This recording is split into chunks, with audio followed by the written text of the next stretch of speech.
Adelaide test का पहला session completely Australia के नाम हो चुका है। ऑस्ट्रेलिया ने टीम इंडिया के 4 विकेट ले लिए हैं और स्कोर है सिर्फ 82।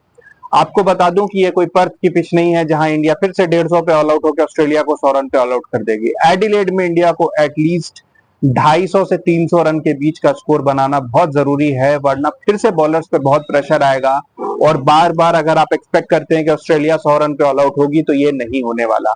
और मेरे ख्याल से यहाँ पे कहीं ना कहीं टॉस पे जो डिसीजन लिया वो भी बहुत इंपॉर्टेंट था। मेरे ख्याल से टीम इंडिया को यहाँ पर पहले बॉलिंग करनी चाहिए थी, क्योंकि यहाँ पर स्टार्टिंग में पिच में घास थी और ये पहली बॉल पे ही मिचेल स्टार्क ने प्रूव किया जब उन्होंने यशस्वी जायसवाल को एक स्विंगिंग डिलीवरी पे लेग बिफोर कर दिया। उसके बाद केएल राहुल काफी देर तक स्ट्रगल करते रहे, उनसे बिल्कुल रन नहीं बन रहे थे। इनफैक्ट वो 0 पे आउट भी हो गए थे।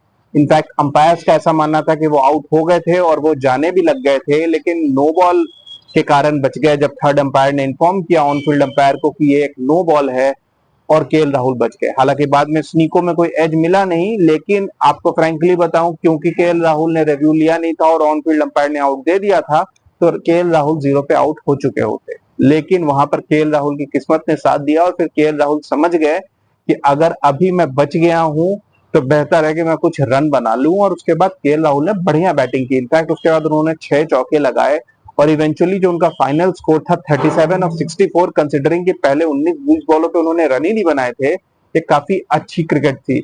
लेकिन अगेन एक राइजिंग बॉल और वो बैट फ्लैश करते हुए गली में कैच आउट हो गए। Shubman Gill on the other hand बहुत कॉन्फिडेंट लग रहे थे। आते ही उन्होंने मिचेल स्टार्क को 2 बाउंड्रीज मारी और वो कवर ड्राइव्स ऑफसाइड में तो स्पेशली बहुत बेहतरीन बैटिंग कर रहे थे और काफी कॉन्फिडेंट लग रहे थे। ऐसा लग रहा था कि शायद वो कोई बड़ा स्कोर बनाएंगे, लेकिन वो एक सीधी फुल बॉल पे आउट हो गए। क्यों? क्योंकि उनके दिमाग में यही था कि मुझे अक्रॉस खेलना है। आपको ये भी बता दूं कि ड्रिंक्स ब्रेक के पहले ऑस्ट्रेलिया विकेट्स पे ज्यादा अटैक नहीं कर रही थी। इनफैक्ट जो रेशियो बताया गया, सिर्फ 4% डिलीवरीज ऐसी थी जो विकेट्स को हिट कर रही थी before the drinks break. Drinks break में शायद कोच ने कुछ सजेशंस भेजे और सेकेंड हाफ में, I mean after the drinks break, 10% deliveries, at least more than double of what was done in the first half, wicket पे फेंके गए और उसका नतीजा भी मिला। शुभमन गिल मेरे ख्याल से इस बॉल को स्ट्रेट खेलते तो इतनी प्रॉब्लम नहीं आती, लेकिन वो क्रॉस खेल रहे थे और सीधी फुल बॉल मिस करके प्लम लेग बिफोर हो गए।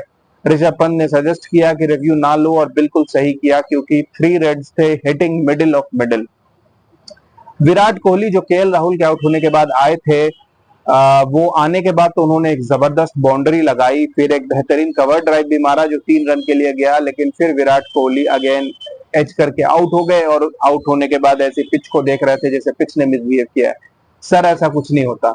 विराट कोहली के लास्ट 5 टेस्ट मैचेस के पहली इनिंग्स के स्कोर हैं 0-1-4-5-7। कितने?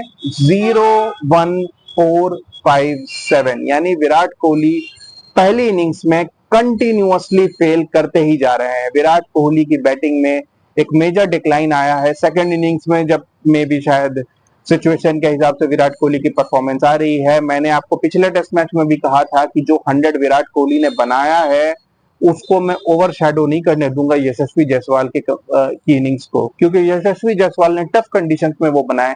जब विराट कोहली आए, इंडिया की लीड 300 प्लस थी। मार्नस लाबुशान और पता नहीं कौन कौन बॉलर्स बॉलिंग कर रहे थे, वो टायर्ड थे, वो मन में हार मान चुके थे। तो विराट कोहली की वो 100 कोई चैलेंजिंग 100 नहीं थी या टफ 100 नहीं था, वो एक ऐसा 100 था जो केक के ऊपर क्रीम या चेरी का काम कर रहा था। तो विराट कोहली को अभी भी प्रूव करना है कि क्या वो इस टीम में बिलोंग करते हैं या नहीं। Anyways 82 for 4। रोहित शर्मा जो नंबर 6 पे खेल रहे हैं वो बैटिंग करने आ चुके हैं। कुछ ही देर में फ्लड लाइट्स अपना इफेक्ट ले लेंगी और तब बैटिंग और मुश्किल हो जाएगी। अब देखना है कि क्या ये दोनों और नीतीश रेड्डी, क्योंकि उसके बाद टेल स्टार्ट हो जाएगा। अश्विन कुछ हद तक बैटिंग कर लेते हैं, लेकिन इंडिया के लिए एटलीस्ट 250 तक पहुंचना बहुत जरूरी है और फिर से सारा प्रेशर ऋषभ पंत के ऊपर है। रोहित शर्मा नंबर 6 पर बैटिंग कर रहे हैं। आई होप कि वो परफॉर्मेंस दें और साथ में नीतीश रेड्डी भी कुछ रन बनाए। Keep watching guys, thank you.